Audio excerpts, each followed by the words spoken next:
Good morning, everyone, and thank you for joining us. My name is Megan Kennedy, and I'm the Director of Philanthropy Programs for the Global Philanthropy Forum, a special project of World Affairs. And today we are joined by three environmental justice warriors to kick off a conversation in the lead up to our annual conference, this year happening on November 1st and 2nd, with the theme of Shifting Power, Collective Action. I would like to introduce our moderator for the session, Leila Salazar-Lopez, the Executive Director of Amazon Watch, who will be taking the lead on this conversation. And with that, I will turn it over. Thank you so much. Thank you, Megan, and good morning, everyone. So happy to be here with you all today. As Megan mentioned, my name is Leila Salazar-Lopez. I'm Chicana, Latina. I am calling in from Ohlone Territory, the San Francisco Bay Area. And since we're still virtual and not in person for another month, I thought it would be important for us to say where we're calling in from, and feel free to put in the chat, who you are and where you're calling in from as well, or where you're logging in from. We have an important discussion to have at this time. And I'm very honored to be joining you all today in this conversation about environmental justice, funding community activists and land rights.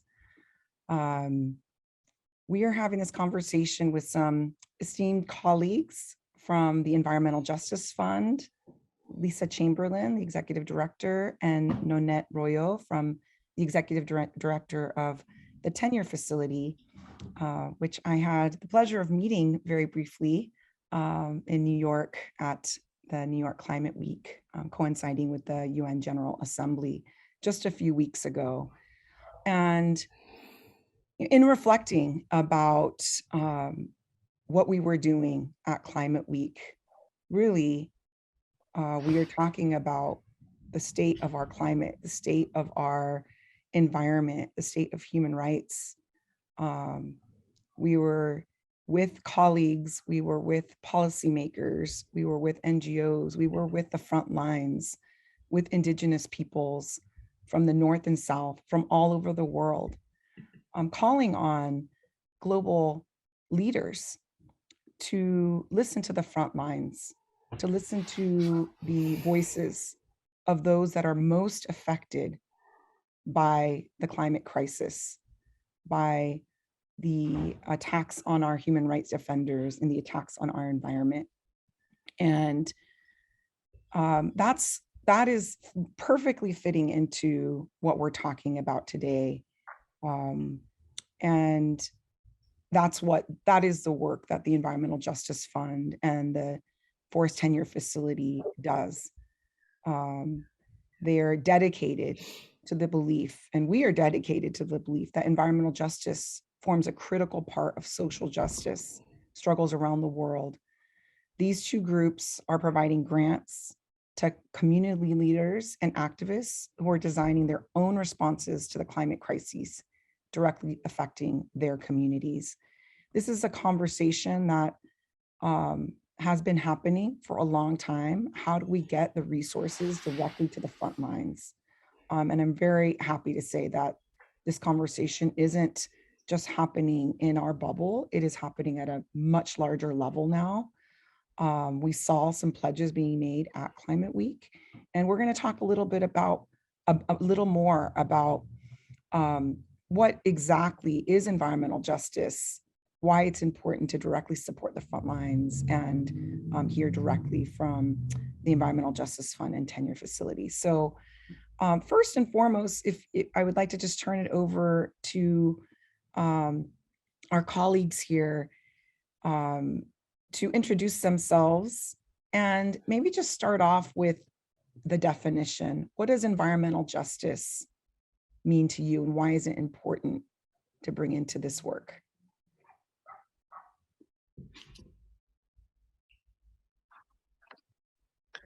Nonette, do you want to kick off? Or should I go? You can go ahead, Lisa. Yes. Sure. Hi, everyone. My name is Lisa Chamberlain, and as has been mentioned, I work for the Environmental Justice Fund, which is a newly formed intermediary grant maker, which is working to support climate and environmental justice activists in South Africa. So I'm dialing in from South Africa. So it's 6 in the evening here, so I didn't have to get up so early as many of you did for this conversation. But it's lovely to be with all of you here. So when thinking about environmental justice, I think there's 3 parts of what we need to think about when we use that term and use that idea. The first is that environmental justice means justice between people and planet. And so it means reflecting on our responsibilities as custodians and stewards of natural resources, so of water and rivers and forests and air and other kinds of resources, and thinking through how those relationships might have been eroded or degraded and how we need to reimagine and reinvent them. And the second component, I think, is about justice between people. What is very clear is that environmental degradation and increasingly climate change is not neutral, that particular groups of people are disproportionately impacted by environmental harm and climate change. And so we need to think, we need to approach these kinds of issues conscious of those kinds of inequalities. And so environmental justice is important as a frame because it's grounded in an understanding of inequality, rather than purely in a kind of an environmental lens. So it's kind of environment plus inequality. And the third component I'd mention is to understand that environmental justice struggles are part of social justice struggles, because environmental justice issues are political, they're economic, they're cultural, they're social, and it's impossible to divorce environmental issues, and particularly the kind of climate change impacts that we are experiencing currently and increasingly will, from that broader context. And so we must locate environmental justice within those intersectional struggles as well. Let me leave it there.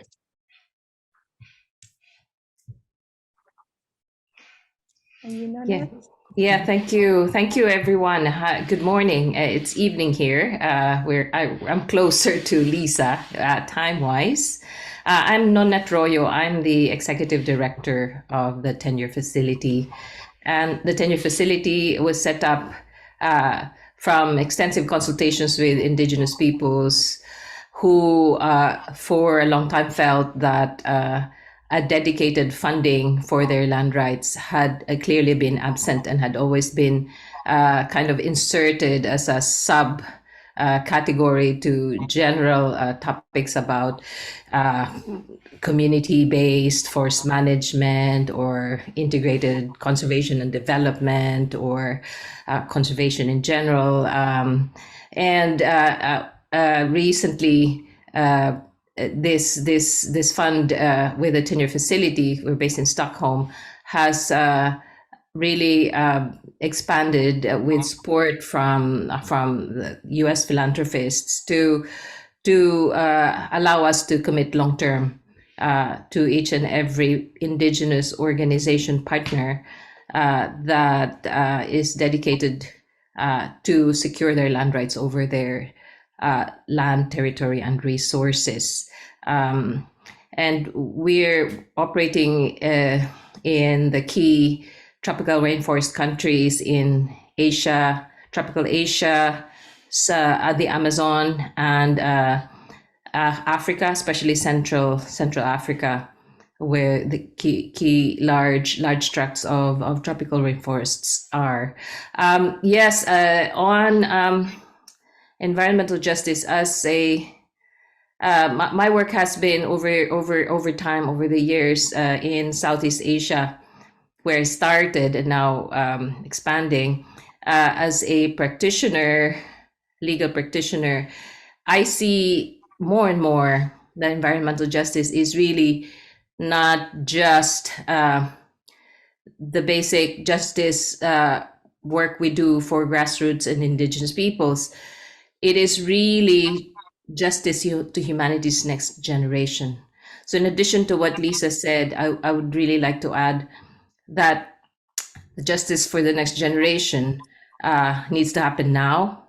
And it builds on the building blocks exactly that Lisa has defined, the building blocks or premises of social justice, but really strengthening those who know how to care for nature, who we know who they are, but have less access to the systems because of lack of resources, financial resources, because of inequality, issues on gender diversity, and different customary and legal and political systems that don't generally align with the dominant.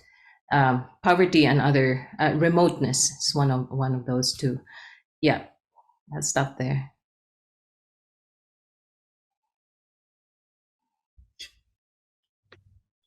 Thank you both. There's so much there that we can dissect. When I think about environmental justice, I think about social justice, I think about climate justice, I think about economic justice. It's about justice, right? For, as you said, Lisa, for people and the planet. And as in thinking about the threats to people and the planet, the state of our planet, our climate crises, our biodiversity crises, we think about what's at stake. We've seen lots of reports coming out recently. My work is in solidarity with Indigenous peoples of the Amazon, and just recently released a report on the state of the Amazon rainforest, and that the Amazon rainforest is at a tipping point. It's not reaching a tipping point. There are parts of the Amazon rainforest that are already at a tipping point. And Indigenous peoples across the Amazon rainforest, many that we work with, Koika in particular, put out a call saying we need to protect 80% of the Amazon by 2025. That is really not a lot of time, right? It's not a lot of time. And when we think about these deadlines, we think about, the commitments to protect half the planet by 2030. Why do you think, do you think that we can get there? Do you think that we can reach these goals by, protecting, do you think we can, and how? How do you think we can reach these goals to protect half of nature? There's proposals out there to protect 100% of indigenous lands in the Amazon. And another friendly reminder for our audience, Indigenous peoples protect 80% of our global biodiversity, right? And so that's just in and of itself, that's enough to say, well, then let's support Indigenous peoples. But what do you all think about that? Why do you think that we can, and how we can reach these goals?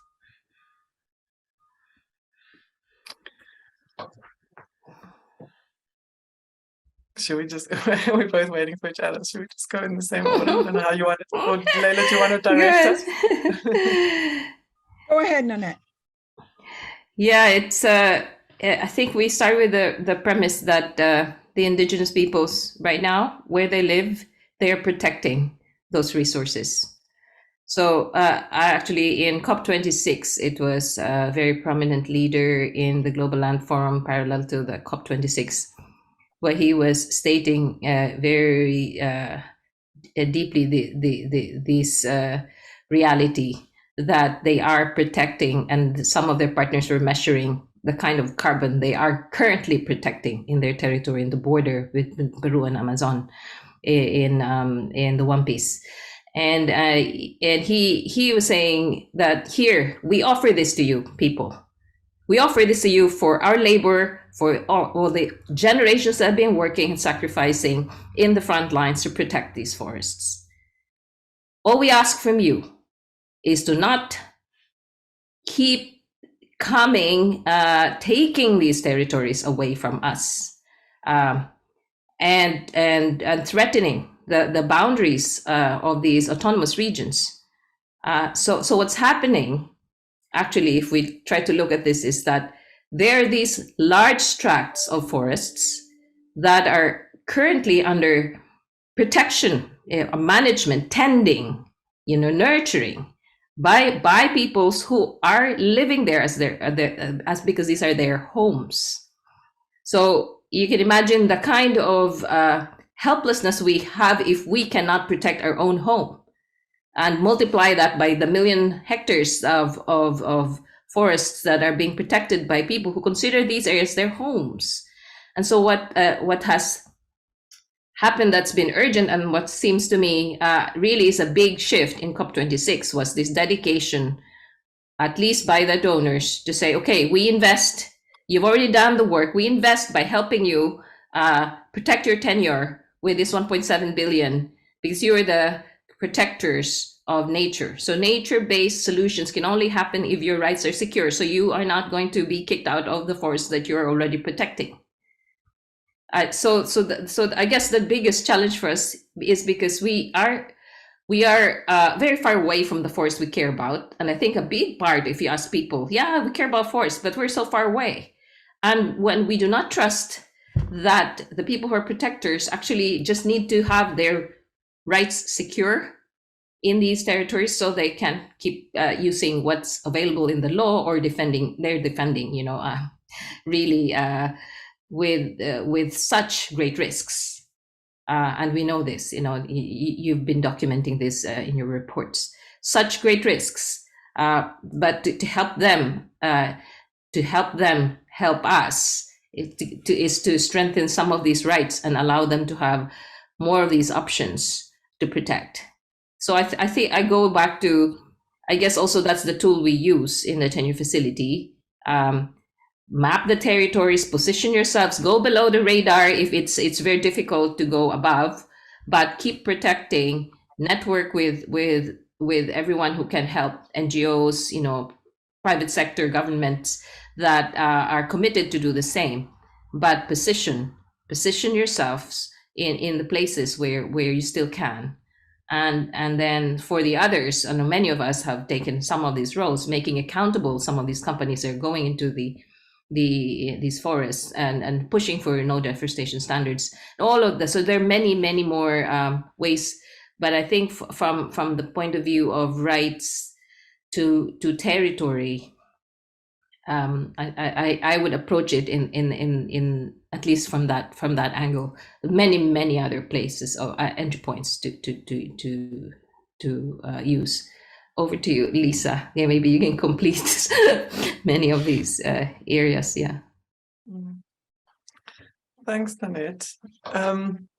Leila, you spoke about the stakes, and we're all consumed at the moment with the idea of urgency.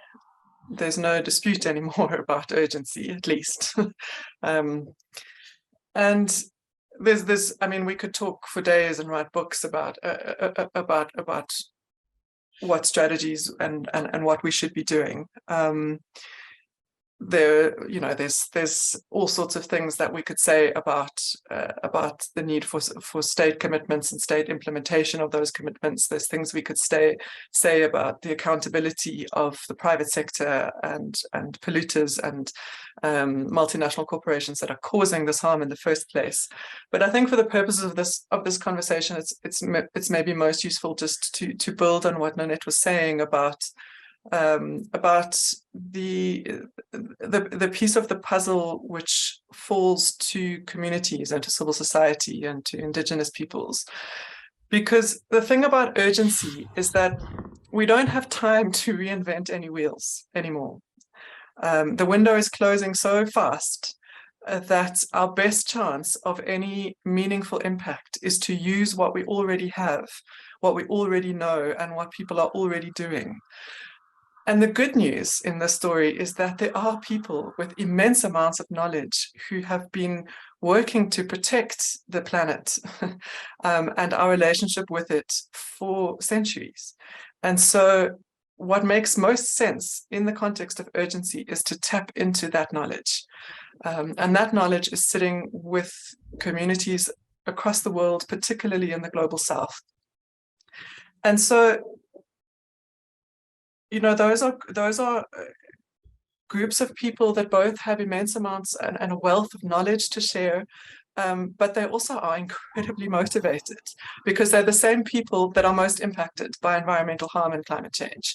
And so, you know, as Nonette says, when it's about actually defending your home, environmental activism for affected communities is not, you know, it's not a hobby, it's not a job in the sense of a livelihood, although it may be that as well. It's a survival strategy. And so there are both high levels of knowledge, but also very high levels of motivation. And both of those are very useful things to draw on in this context of urgency. So for those reasons, it makes sense to focus on communities. There has never been a more important time for there to be a focus on supporting community autonomy and community agency. And so one of the best things we can do is to acknowledge the problematic power disparities that exist between communities and states and between communities and corporations, and work to disrupt those power disparities. And, you know, Nonette, you were talking about rights as one way that we might, one tool that we might use, and an important tool that we might use to do that kind of disruption. One of the others is about resourcing, which is, you know, what organizations like ours are all about, is about trying to disrupt those power disparities by channeling resources directly to those people who have the knowledge and who have the motivation. Thank you. How do you do that? Maybe could each of you give an example, maybe a specific example of how do you get the funds to the front lines, to the protectors, to the defenders, to those who are protecting rights and resources and land. And yeah, I'm gonna start with you, Nonette. Yes, this is a challenge. Actually, there was a report produced by Rainforest Foundation Norway in November at COP26 that indicated the last 10 years from 2019, last 10 years, so count 10 years back. And there's only been 1% of the total of development assistance going into forests and natural resources that went to indigenous peoples. And that is the biggest reality check that everyone woke up to that in that meeting. The challenge is that indigenous peoples organizations, grassroots organizations, and NGOs that are very much in the front lines do not necessarily get the trust from the big donors for the big amounts of funding that they're able to channel to the usual development partners. And no matter how much we have really tried to set up the system that the donors use, it has remained distant. And so what has been, and I was a big part of the Global Green Grants since 25 years ago, set up the Asia and the Pacific advisory groups. What was the advantage of that system was that you can deliver the funding the next day, the next week, to the community that's asking for it, or the activist organization that's asking for it immediately. Now, those are smaller amounts of funding, but very crucial for social movements. Exactly as we've noted, people act because of such high motivation.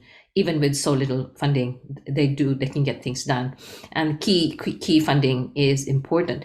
Now, for Tenure Facility, the demand from the indigenous peoples was to give them a substantial amount, larger funds for land rights, because that takes longer and it takes a huge amount of investment of time, political will, and relationships building and visioning and talking to a bigger set of community groups, not necessarily accessible in a day's travel, right? So that's why we take grants, we use grants and technical support, and it is for directly to Indigenous peoples organizations, for an amount that it ranges per year from $600 to $1 million,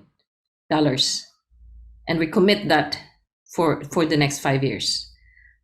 So that's and that's still a test. This is now our 5th year of trying to test this process so that it is one that can be used and replicated.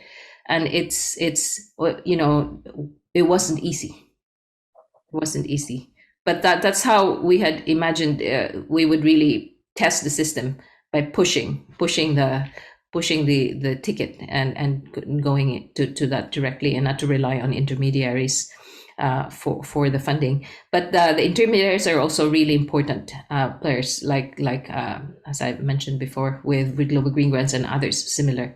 They're able to channel fast. But ours, we took longer to channel that amount of money, and that's where the issues started surfacing. Yeah, and we're addressing them as we go now. That we're learning more. Yeah, That's really helpful. And see, what I'm hearing is dedicated long-term commitments that are larger sums for forest communities. mm-hmm. How about you, Lisa? So, you know, obviously the context here is that is philanthropy's history of channeling funds to larger, more established organizations, typically, you know, registered NGOs, and the need to shift that. And I think there is such an exciting global trend at the moment towards community-focused philanthropy, because there are so many more organizations that that are doing that and adopting those kinds of models. And it's kind of in that space that I think there are a growing number of intermediaries that, you know, in the way that Nonette mentioned, that if just to share a little bit about how the Environmental Justice Fund came into being, you know, I think any of us who have worked in or with civil society will know that that often we're much better at identifying problems than we are at developing solutions. And this was quite a refreshing departure from that, because it really was the environmental justice movement in South Africa kind of coming together, identifying this problem, that it was so difficult to channel resources directly to community-based organizations, because they always you know, struggled to meet the very stringent requirements that large international donors have, and then kind of spending many years conceptualizing what it would mean to have a fund and an intermediary fund that was driven by activists themselves. So that's very much part of our kind of DNA as an organization. You can see it probably in the logo somewhere on the screen, that we are funded by activists for activists. For activists, obviously, because we are channeling funds directly to community-based organizations rather than NGOs. So we really are supporting localized, informal organizations. And by activists has a number of different components. Partly it's about how we came to be and that process and the kind of, you know, years of construction. Partly it's about the focus of our grant making and how we go about that, because we're not directive at all. We see our role as being to facilitate and to amplify. So really what we're trying to do is to help grassroots activists do what they're already doing, rather than trying to direct them in a particular way or catalyze work in a particular area. but probably most importantly, we are bioactivists because we are implementing a participatory model of grant making. And so the people making the decisions on who gets support from the Environmental Justice Fund are grassroots activists themselves. So we have a dedicated structure who makes those decisions. And so, you know, I think coming back to your question, Leila, about how we do that, and what you spoke about, Nonette, about trust, is that's often one of the kind of key challenges, is where there are kind of big global organizations that would like to channel funds to grassroots organizations. They just don't have a sense of the landscape locally. And so it's you know, it's a little bit difficult to make those kind of investments in a kind of grant making space that might be seen as a little bit risky. And so the solution to that is to draw on then people with that localized knowledge. And it's, as you say, it's the model that the Global Green Grants Fund has been implementing for a long time now. And we are one of GGF's latest kind of offshoot funds. Because we're part of the Global Green Grants family. And so kind of drawing on the expertise and the sort of local knowledge of you know, people who've been working in the movement locally for a long time, I think is a good place to start. Mm-hmm. Wonderful. I'm going to just add, as I mentioned, I work at Amazon Watch, which is a nonprofit working to protect and defend the Amazon and our climate in solidarity with Indigenous peoples. And for many, many years, we held up the megaphone and we went to corporate boardrooms and we did everything possible to amplify the voices and resistance and solution of Indigenous partners and NGO allies from the Amazon. And we still do. And we also, you know, there were so many years where we felt like we were falling on deaf ears. Indigenous peoples have the solution. Frontline communities have the solutions. You can't protect forests without standing with Indigenous peoples. You can't just, you know, create an offset model and not challenge extraction, you know, all of these things. And now we're at a, you know, we go to these global gatherings and everything I just said is actually recognized. Indigenous peoples have the solution. Frontlines communities have the solutions. Let's, you know, let's support them directly. I mean, the commitment of 1.7 billion pledged by foundations, the Ford Foundation, the Christensen Fund, by the Bezos Earth Fund, by individual donors, by governments. This was a huge commitment, but it's taken a year, literally just at Climate Week. 2 weeks ago, the Shandia Fund was announced. It's a fund to direct those 1.7 billion to the forest community organizations. There's organizations across forest territories that are, you know, are governing bodies, that are organizations, you know, in Africa, in Mesoamerica, in the Amazon, in Asia. And they're going to be receiving direct funds from the pledge, from the foundations and governments that have made pledges. But it took a while to set up that fund. This is just one example. What about, you know, the community that's facing oil extraction or an oil concession is being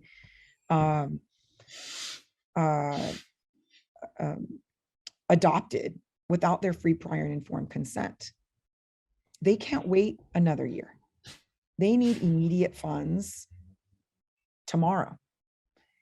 So there needs to be a combination of the massive pledges to, you know, secure land rights, right? And we are talking about demarcation in Brazil, for example. We were talking about continuing to demarcate, to designate Indigenous peoples' territories. that isn't possible under the Bolsonaro administration, but that's the goal. Indigenous peoples' lands must continue to be demarcated in order to protect those lands. And those funds will be essential to helping and supporting Indigenous peoples to do that on many different levels. But there's also a room for the rapid response. And so I just wanted to comment that, funds like Global Green Grants Fund or Rainforest Action Network's Protect an Acre Fund or, urgent action funds for women, these kinds of funds are critical for the immediate rapid response.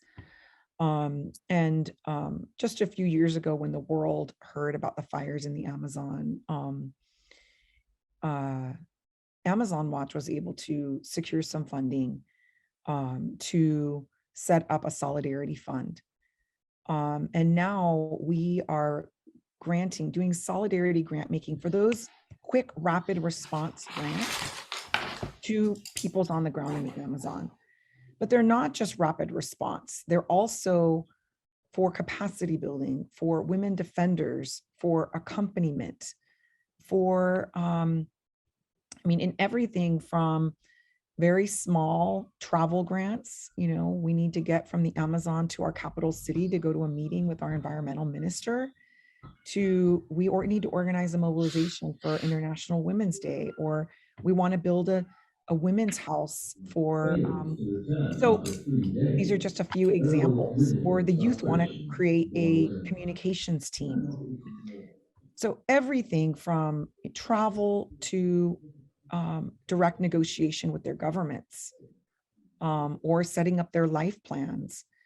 And so we've set up an Amazon Defenders Fund. And I'm not saying this to promote the fund, I'm saying it to give you all a broad range of the importance of the need for rapid, long-term committed, and major investments in Indigenous and frontline communities and locally based communities. And I would completely agree with my colleagues that it is based on trust and relationships. Amazon Watch, for example, we don't have an open call. We support our partners that we work with, that we've been working with for 25 years. And they know they can come to us, and we know that we can do it in a collaborative way. We're really trying to decolonize philanthropy ourselves, and hoping that we can also encourage fellow grant makers, whether in the rapid response and community grant making or larger scale kind of grant making, that we can, think of other ways that we can get the funds directly to the front lines. How are we accepting applications, or how are we receiving requests for proposals? Does everything have to be done on a certain timeline, or can it be fluid? How do we receive them? Are we open to receiving them, from a very, very remote community that doesn't have computers? Can we receive them over radio? These are the kinds of grants that we do, and we can do that because we have these very long-term and very trust-based relationships, and we know they're not going to be able to send a 5-page proposal. It'll be too late to face off that oil company. So that's just an example.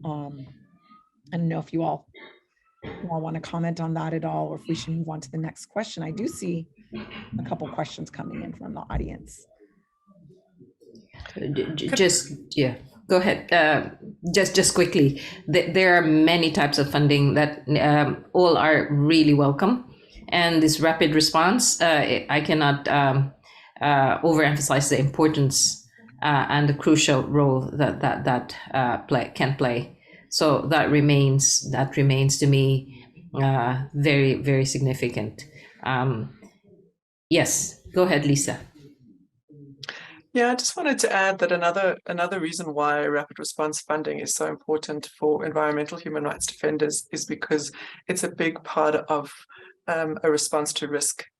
because we know that it is environmental human rights defenders that are most at risk. They are the kind of group of activists that are facing the highest level of repression globally, and many of them do their work in extremely dangerous situations, and so they often need the support that they need alongside the work that they need for their campaigning and their activities, and that kind of work is for protection, and so rapid response work funding, I think, has a very important role to play there as well. Yes, a part of our fund is dedicating to defending defenders and just providing that accompaniment, that security. And if someone calls and says, I'm getting a death threat, we can't wait a week to process paperwork. It has to be immediate. And this is, the work we do it, with Amazon partners. There's wonderful organizations, Frontline Defenders, Urgent Action Fund for Women that do this every day in very rapid response. And a lot of this is based on the work that partners like Global Witness do, and give us do these studies every year to remind us that some of the countries that we work in, Brazil, Colombia, Mexico, Philippines, are some of the most dangerous places for environmental defenders to do their work. And so we need to support them so that they can defend and protect the forests and our natural environment for all of us. I just want to move to one of these questions here from one of the attendees. How do we ensure the promises made at COP26 that Nonette is speaking of are ensured? Yeah, I would just like to share that there is a group that's actively monitoring the pledge right now, and they have been talking, and there had been sessions with the donors, the pledgers themselves recently. Rights and Resources Initiative with Rainforest Foundation Norway is going to launch its report, I think, for I think in COP27 as to the pledge, realization of the pledge with the very donors that pledged. So that's being monitored, yeah, and the donors are aware, and the indigenous peoples have been watching.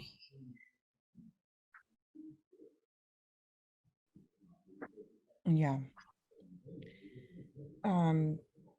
Before we run out of time, I want to move to this question just, to make sure we get it in.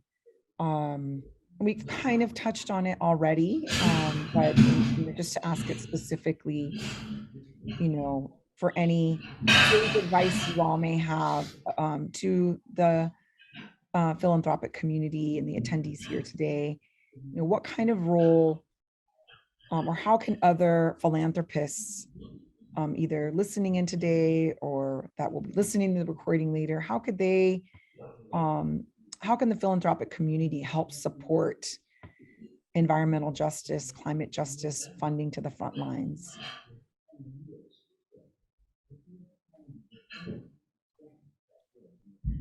You want to start, Lisa? Sure. I think there's things to think about, both in terms of the focus of grant making, but also then the kind of process and mechanics of philanthropy. I think it is incumbent on every philanthropic organization now to be interrogating the extent to which their funding relates to climate change and environmental justice, whatever their kind of original funding focus looks like.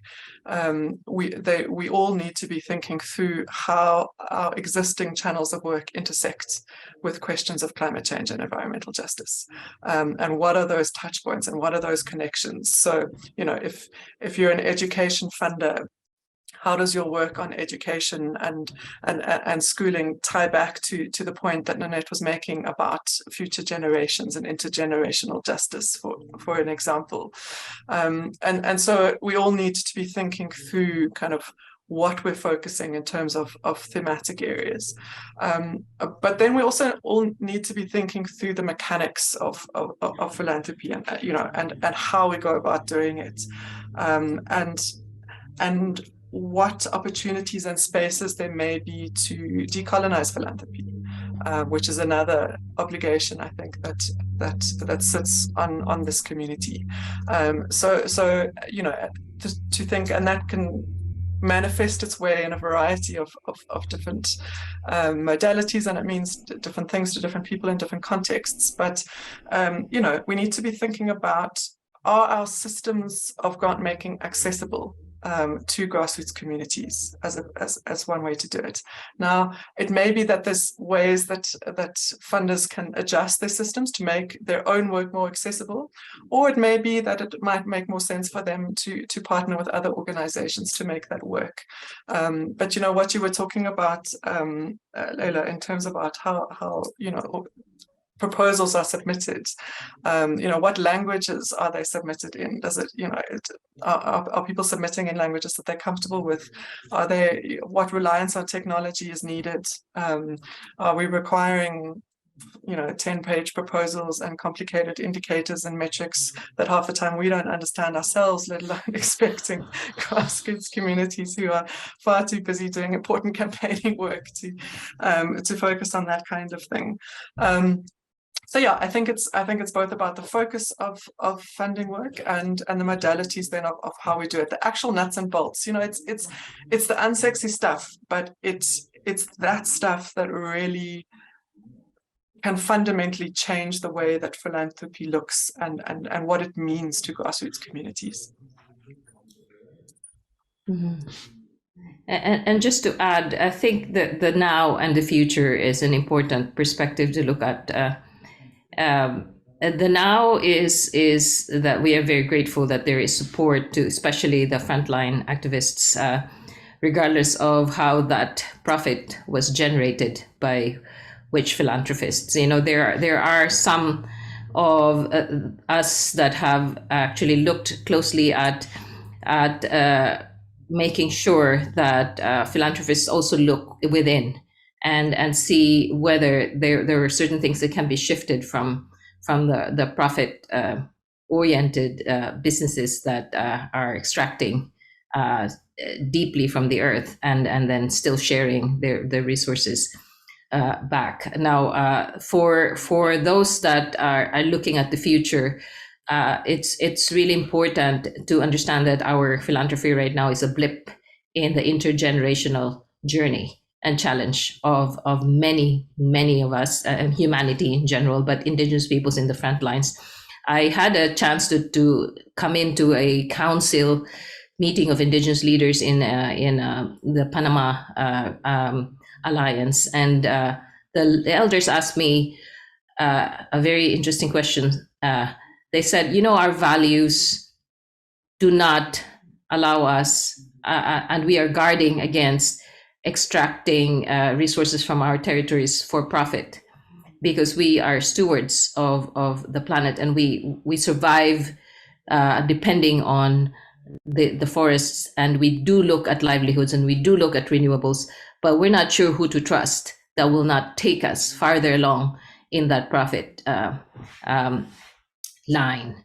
So for them, there are these values. I like this question about post-capitalist value system. It's important to think creatively and innovatively and be allowed to be transformed as a philanthropist at this point, to look into the future. I know that deep conversations of this kind are very transformative with if we do it with the Indigenous guardians of the territory. If we find the spaces for that to happen, it is deeply spiritual also. So there's a call for an allowance for philanthropy to be allowed to be transformed by this process as we continue. It's really important at this stage to be able to do that, to trust, but also to be allowed to be transformed. Beautiful. Some of your words just reminded me of, just some of the conversations that were and are being had. And I am uplifted by the fact that there are many donor allies that are having these conversations and talking about, hey, why is it that, this large conservation organization gets 300 million and the grassroots community only gets 1 million? Like let's talk about that. Why is that happening? Let's push back on that. Let's encourage more support for the frontline communities. There's many conversations that are happening within, the conservation funders network and biological diversity funders networks and indigenous peoples funders networks. And I'll just use this as an opportunity to plug these kinds of conversations can definitely happen within these funder network gatherings, conferences, like the Global Philanthropy Forum, like the Indigenous Funders for Indigenous Peoples, IFIP, which I know is going to be having a conference next year in person as well. And something that has really, I think, helped me and my team and is the Decolonize Wealth, both the book and the work of Edgar, who is really promoting how can we get funds, how can we decolonize not only our giving, but our way of thinking, to give back, to really be in solidarity. We're not here to help, just to help. We're here to be in solidarity. We're here to do this together. And I think that's just something that in looking at and reflecting in what has brought us apart for so long, it is a lot of the inequities in our financial system that have brought us apart as humanity. And many of our indigenous people say, of course we need funding. Of course we need support. But, it's not just that. Money is not going to save us. We do need funds. We do need funds to support the work and the visions. But we can't also just get caught up in as a question mentioned, in the capitalist system. So those are just a couple of reflections off of hearing the last comments. I don't know if we want to, we're almost at the hour, so I don't know if you want to give any other final thoughts or share, resources or websites, or, any final thoughts as we wrap up the conversation, and also think about, we are, I know some of us will be going to the next climate conference, and it is a very, very critical one. There's a lot of conversations over the last few months about justice and about these international gatherings where we have to be, to ensure that the voices of the most affected are present. So any final words from you all? Can I just add something to that thread about what it means to be allies, and what it means to try to do that in a post-capitalist world? Because I was trying to remember the phrase, but there's a fantastic saying about how you can't use the same system that broke you to fix you, and I think the person who's posing the question, I think, is probing us to reflect on that. And one of the things that defines capitalism is extractivism. And that is also one of the things that the environmental justice movement is fighting on a daily basis, is this idea of extractivism. And I think it's useful to link that into how we understand what activism is, and how activists operate, because activism itself, if we're not careful, can be very extractive. that you know, there are all of these very kind of dangerous, harmful stereotypes out there about what it means to be a good activist, and you know, about how you know, we are required to work ourselves to the point of burnout and exhaustion and put our lives on the line, and all of these kind of very, very problematic, kind of harmful tropes that circulate. And I think part of building, you know, if what we're doing is trying to dream a new world, it's right that we can't and shouldn't be doing that within a capitalist frame. We need to be dreaming and imagining alternatives. And part of that is thinking through how can our struggles be sustainable, not just kind of sustainably in, you know, in the biodiversity context, for example, but sustainability in terms of wellness, and in terms of, you know, how we show up and practice as activists ourselves, but also then as donors, how we structure our support in ways that mean that we are allied to activists in ways that allow them to center and prioritize their own well-being. Yeah, thank you for that, Lisa. It's really, really important. I could just only really say yes to that. The important value that I take and I hope to share is this co-being term. Yeah, Thich Nhat Hanh popularized it really for many of us, cited by Charles Eisenstein in his climate story book and the Sacred Economics. I've been following him. It's very important for us to really just be, you know, a part of, be among the many beings in this planet. And so our ways and lifestyles and how we learn, how we innovate, and how we share resources and how we look at value. And this informs really a lot if we listen deep enough to our grassroots partners. This has been informing a lot of these relationships that they still hold and value with the land and nature. Beautiful. Well, thank you all for this conversation.